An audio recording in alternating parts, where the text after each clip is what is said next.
What is killing thousands of Christians is fear. We get frightened in the midst of our challenges, in the midst of our storms, and we give up on God. I'd like you today to understand this.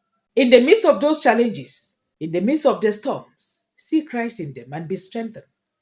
Created April 17, 2020, we are an assembly of Christians and without the care of our different denominations came together with the sole purpose of rebuilding our world by word of scripture.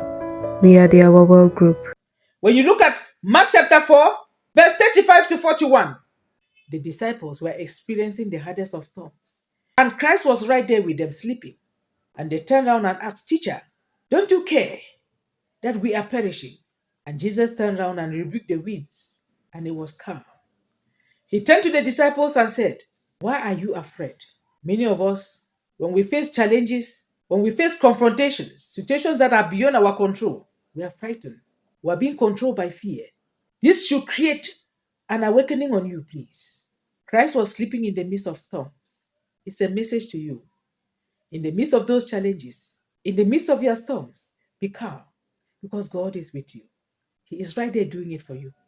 Christ was sleeping because he knew fully well that God was in charge, but the disciples were afraid. I'd like you to understand this. In the midst of your challenges, when you acknowledge the presence of God, be calm and know fully well that He is in total control. He is in charge. Allow His will to prevail.